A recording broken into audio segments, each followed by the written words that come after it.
Magic, White and Black, the science on finite and infinite life.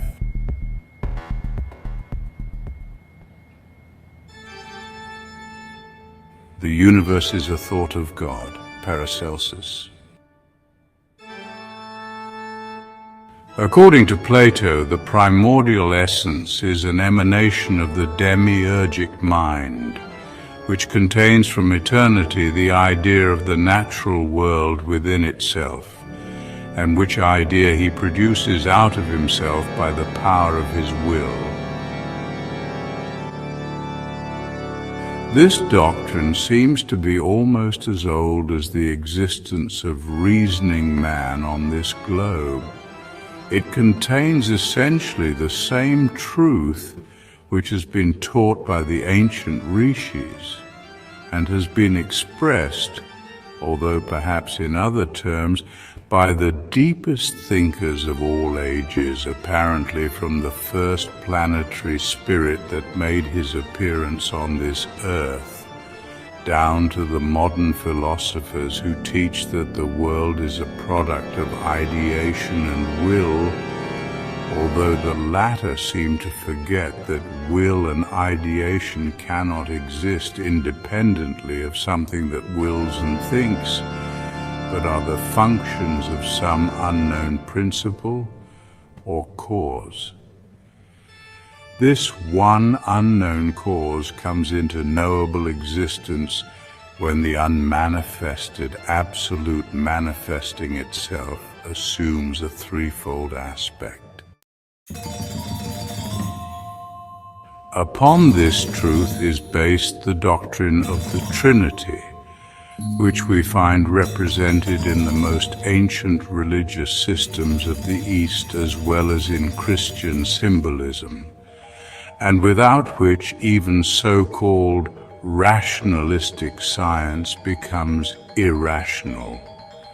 Because if the materialist correctly states that there can be no matter without motion and no motion without matter, he must, to remain logical, add that the existence of matter and the activity of motion must have some cause.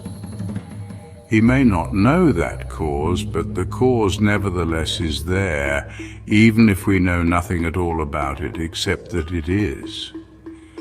The trinity of rational science is therefore action, reaction, and causation, or in other words, matter, motion, and cause, potency. The great Christian mystic Jacob Boehme describes the great first cause as a trinity of will, thought, and action. His doctrine corresponds to that which is taught in the East regarding the three emanations of Brahm, and of which that German shoemaker could at that time have hardly known anything, if he had not been an illuminate. He says in his book on the three principles that by the activity of the will fire at the Setitra, the eternal consciousness of the latter was reflected in space as in a mirror, and from this activity light and life were born. He then describes how by the action radiating from the incomprehensible center, radiating into the element of matter, and the subsequent reaction from the periphery toward the center, rotation, mixture of the essential substances and complexedness were caused, and how at last the ether, the world of forms, came into existence and grew into material density. Thus the will of the Father, love, sent out the Son, life, and through that action the power of the Father in the Son, light, or the Holy Ghost, became manifest, and its manifestation is the visible and invisible universe in one, with all its suns, stars, planets, their forms and inhabitants, with all the angels and demons, devas, elementals, men and animals, or in other words, with all the energies and powers and forms of the visible and invisible side of nature. This Trinity manifests itself on three different planes or modes of action that have been termed matter, soul, and spirit, or, according to the symbolism of ancient occult science, earth, water, and fire. The one becomes manifest in the three, but the three is a whole and does not consist of three parts, of which one comes into succession after another. It springs into existence at once. Reaction cannot exist without action, and both are due to a coexisting cause.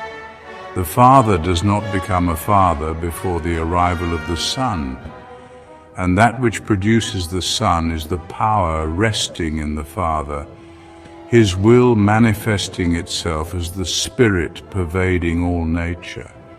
There is no motion without matter or without cause, no cause without an effect, and without something upon which an effect is produced.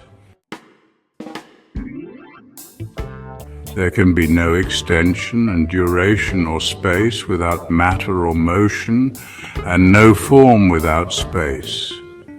Absolute space is invisible, and we cannot conceive of its form. We cannot imagine it to be without any limits, nor can we conceive of any limits to it with no space beyond it.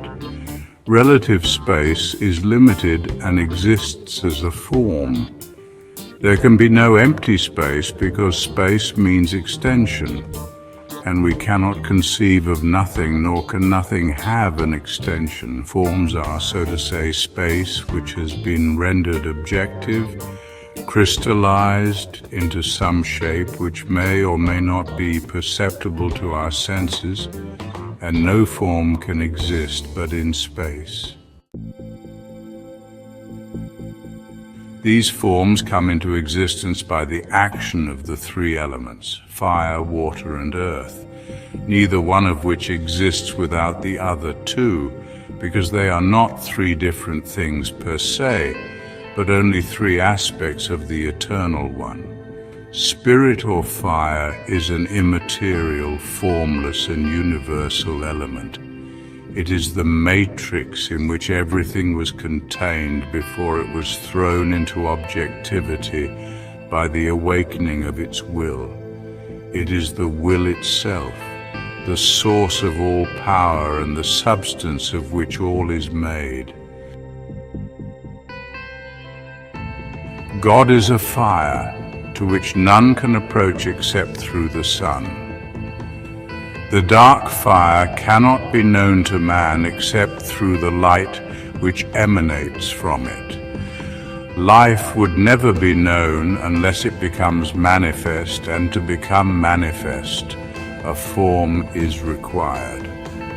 No magical process has ever been accomplished without the magic fire, and to learn to know the true nature of that fire is the great desideratum of every occultist.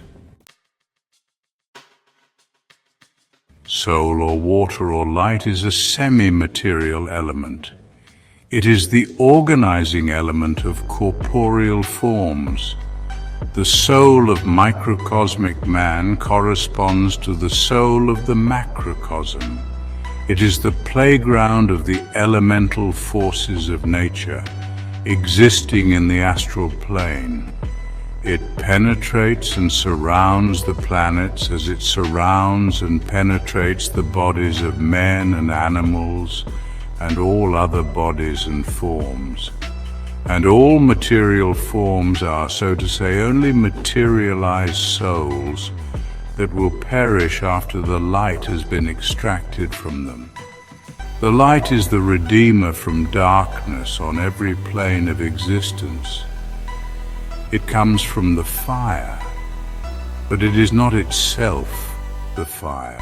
It is a principle in itself, and its attributes are different from those of the fire. It is itself the life of everything. Matter or earth is an invisible material element pervading all space.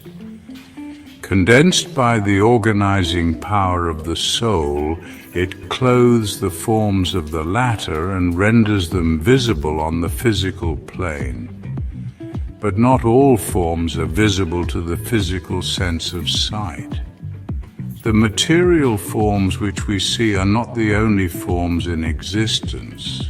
The invisible world, hidden in the visible one, could be discovered by man if he were able to draw the veil from matter, because within the material form resides the invisible element of which the visible form is only the external expression.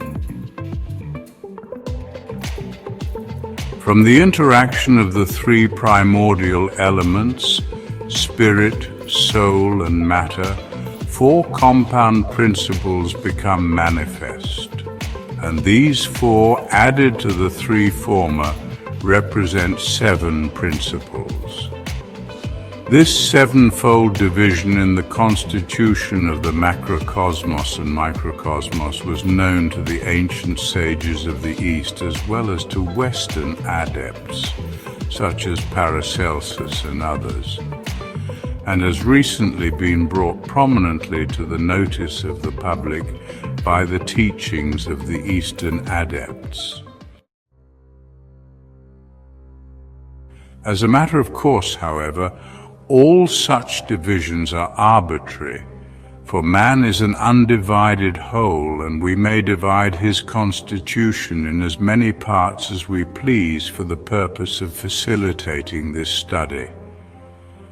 We may look upon him as a unity or in a dual aspect, as a manifestation of spirit acting in matter, or as a trinity of spirit, body, and soul, or in his fourfold aspect as a representation of four states of consciousness, as a full accord of five harmonious powers, as a compound of four elements joined to the fifth, the quintessence of all things, as a revelation of six visible powers emanating from a seventh but invisible center, etc.